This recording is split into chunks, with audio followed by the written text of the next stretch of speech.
Hi hello good evening friends. ನೋಡಿ, ಇಲ್ಲಿ ನಾನು ಒಂದು ಮ್ಯಾಟ್ ಬಗ್ಗೆ ಮಾಹಿತಿ ನೀಡ್ತಾ ಇದ್ದೀನಿ. ಒಂದು ಮನೆಯಲ್ಲಿ ಅಂದವಾದ ವಸ್ತುಗಳು ಇರಬೇಕಾದ್ರೆ ಅದರಲ್ಲಿ ಹೆಣ್ಮಕ್ಳು ಪಾಲು ತುಂಬ ಇರುತ್ತೆ ಅಂತ ನೀವು ಕೇಳಿರ್ಬೋದು. ಹೆಣ್ಮಕ್ಳು ಕಷ್ಟಪಟ್ಟಾಗ ಮಾತ್ರ ಏನು ಅಂತಂದರೆ ಮನೆ ಮನೆ ಕೂಡ ಅದರಲ್ಲಿ ಪಳಪಳ ಹೊಳೆಯುತ್ತೆ ಅನ್ನೋದಕ್ಕೆ ಕಾರಣ ಆಗಿರುತ್ತೆ. ನೋಡಿ, ಏನು ಅಂತಂದರೆ ಈಗ ಒಂದು ಮನೆ ಹೊಳಪಾಗಿ ಹೊಳಿತಾ ಇದೆ ಅಂತಂದರೆ ಅವಳು ಬೆಳಗ್ಗೆಯಿಂದ ಸಂಜೆವರೆಗೂ ಮನೆಯಲ್ಲಿ ಕತ್ತೆ ಥರ ದುಡಿದಾಗ ಏನು ಅಂತಂದರೆ ಮನೆ ಕೆಲಸ, ಪಾತ್ರೆ ತೊಳಿಬೇಕು, ಬಟ್ಟೆ ತೊಳಿಬೇಕು, ಕೆಲಸ ಮಾಡ್ತಾಯಿದ್ರೆ ಕೆಲ್ಸಕ್ಕೆ ಹೋಗಬೇಕು, ಮತ್ತು ಅವಳಿಗೆ ಹೊಟ್ಟೆಗೆ ಅಡುಗೆ ಮಾಡ್ಕೋಬೇಕು, ಮನೆಯವ್ರಿಗೆ ಅಡುಗೆ ಮಾಡಬೇಕು, ಮಕ್ಕಳಿದ್ರೆ ಮಕ್ಕಳಿಗೆ ಅಡುಗೆ ಮಾಡಬೇಕು, ಶಾಲೆ ಕಳಿಸ್ಬೇಕು, ಗಂಡನಿಗೆ ಅವನ ದಿನನಿತ್ಯದ ಕೆಲಸಗಳನ್ನು ಮಾಡಿಕೊಡ್ಬೇಕು. ಅವನು ಗಂಡ ಆದವನು ಒಬ್ಬೊಬ್ಬರು ಮನೆಯಲ್ಲಿ ಏನಂದರೆ ಬ್ಯಾಗು ಮತ್ತು ವಸ್ತುಗಳನ್ನು ಎಲ್ಲಂದರಲ್ಲಿ ಬಿಸಾಕಿ ಬಿಟ್ಟಿರ್ತಾರೆ. ಪಾಪ ಇವರೆಲ್ಲ ಕ್ಲೀನ್ ಮಾಡ್ತಾ ಇರ್ತಾರೆ ಹೆಣ್ಮಕ್ಳು. ಅದೇ ರೀತಿ ಏನು ಅಂತಂದರೆ ನಾನು ಅದರ ಬಗ್ಗೆ ಮಾತಾಡ್ತಾ ಇಲ್ಲ ಈಗ ಸದ್ಯಕ್ಕೆ. ಮನೆಯ ವಸ್ತುಗಳು, ಪರಿಕರಗಳನ್ನು ಮನೆಯಲ್ಲೇ ತಯಾರಿಸುವಂಥ ಹೆಣ್ಮಕ್ಳು ಇರ್ತಾರೆ. ಅವರಿಗೆ ಅಪ್ರಿಸಿಯೇಟ್ ಮಾಡಬೇಕು.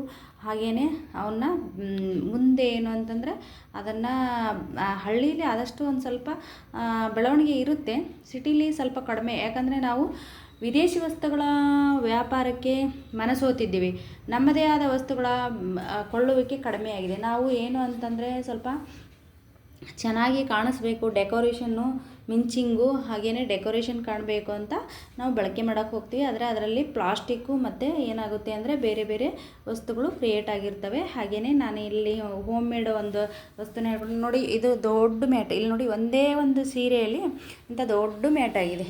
ನನ್ನ ಫೋನ್ ಹಿಡಿಲಾರ್ದಷ್ಟು ದೊಡ್ಡ ಮ್ಯಾಟ್ ಆಗಿದೆ ನೋಡಿ. ಇದನ್ನು ನಾನೇ ಹಾಕಿದ್ದಂಥ ಮ್ಯಾಟ್ ಇದು ಹೆಚ್ಚು ಕಡಿಮೆ 3 ವರ್ಷ ಆಯಿತು. ಸೇಮ್ ಹೆಂಗಿದೆ ಮ್ಯಾಟ್ ಹಾಕಿದಾಗ ಅದೇ ರೀತಿ ಇದೆ.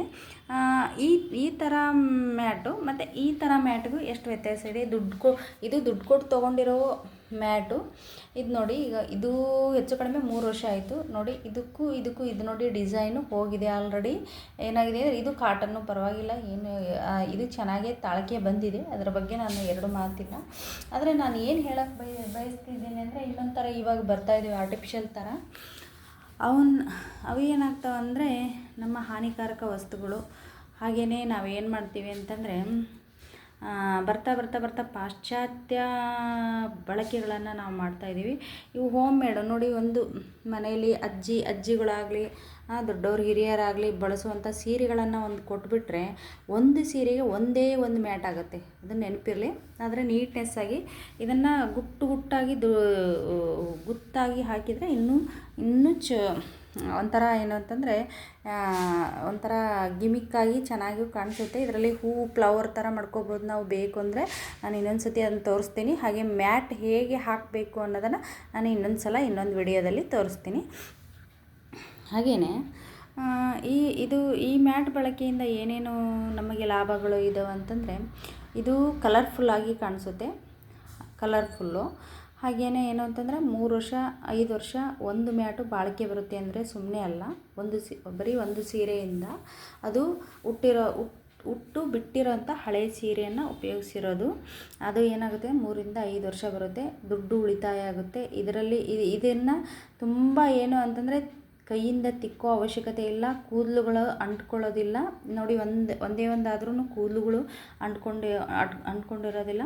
ಬರೀ ಸೋಪಿನ ಪುಡಿಯಲ್ಲಿ ನೆನೆ ಇಟ್ಟು ಅದ್ದಿ ತೊಳೆದ್ರೆ ಸಾಕು, ಕ್ಲೀನ್ ಆಗುತ್ತೆ. ಹಾಗೆಯೇ ನನ್ನ ಯೂಟ್ಯೂಬು ಲೈಕ್ ಆಗಿದ್ದರೆ ಲೈಕ್ ಮಾಡಿ, ಶೇರ್ ಮಾಡಿ, ಸಬ್ಸ್ಕ್ರೈಬ್ ಮಾಡಿ. ಸಾವಿತ್ರಿ ನಾಮತಿ, ಕವಿತ್ರಿ ಧಾರವಾಡ. ಟಾಟಾ, ಬಾಯ್ ಬಾಯ್.